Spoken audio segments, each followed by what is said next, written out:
A railroad car arrives. There's a new railroad car coming tonight, said Mayo-chan during the lunchtime break. Mayo-chan was headmaster's third daughter and was in Totto-chan's class. There were already 6 cars lined up together as classrooms. But one more was coming. Mayo-chan said it was going to be a library car. They were all terribly excited. I wonder what route it will take to get to the school, someone said. It was a challenging topic. There was a momentary hush. Maybe it will come along the Omachi line tracks and then branch off this way at the level crossing, someone suggested.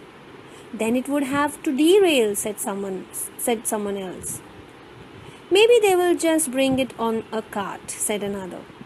There won't be a cart big enough to hold one of those cars, someone pointed out immediately. I suppose not. Ideas spittered out. The children realized a railroad car certainly couldn't fit on a cart or even a truck. Rails, said Totto-chan after much thought. You know, they are probably going to lay some rails right here to the school.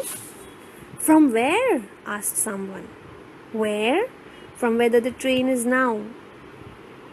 From wherever the train is now, said Totto-chan, beginning to think her idea wasn't such a good one after all. She had no idea where the car was coming from anyway. They wouldn't pull down houses and things in order to lay tracks in a straight line to the school. After much fruitless discussion of one possibility after another, the children finally decided not to go home that afternoon but to wait and see the car arrive. Mayo-chan was elected to go and ask her father, the headmaster, if they could all remain at school until that night. It was some while before she came back. The car is arriving terribly late tonight, she said.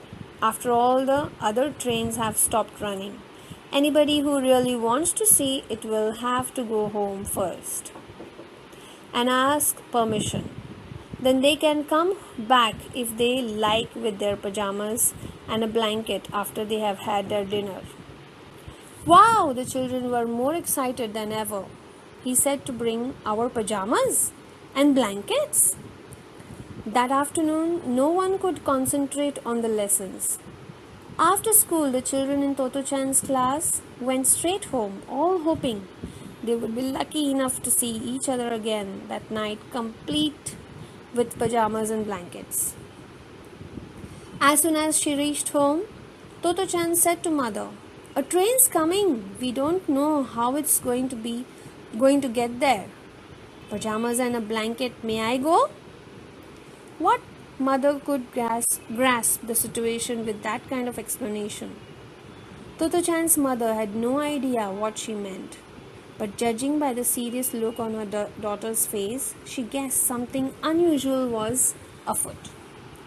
Mother asked Totto-chan all sorts of questions. She finally discovered that it was all about what exactly was going to happen. And she thought Totto-chan ought to see it, and she wouldn't have many such opportunities. She even thought she would like to see the car arrive herself. Mother got out Totto-chan's pajamas and a blanket, and after dinner she took her to the school. About 10 children were there. They included some of the older students who had heard of the event. A couple of other mothers too had come with their children. They looked as if they would like to stay, but after entrusting their children to the headmaster's care, they went home. "I will wake you up when it comes," the children were assured by the headmaster as they lay down in the assembly hall wrapped in their blankets. The children thought they wouldn't be able to sleep for wondering how the train would get there. But after so much excitement, they were tired and soon became drowsy. Before they could say, "Be sure and wake me up," most of them fell fast asleep. It's here!" Awakened by a babble of voices, Totto-chan jumped up and ran through the school grounds and out the gate. A great big rail car was just visible in the morning haze. It was like a dream. A train coming along the road without tracks, making no sound. It had come on a large trailer pulled by a tractor from the Omachi line depot. Totto-Chan and the others learned something that they didn't know before. That there was something called a tractor that could pull a trailer, which was much bigger than a cart. They were impressed. The car moved slowly along the deserted morning road, mounted on the trailer. Soon there was a great commotion.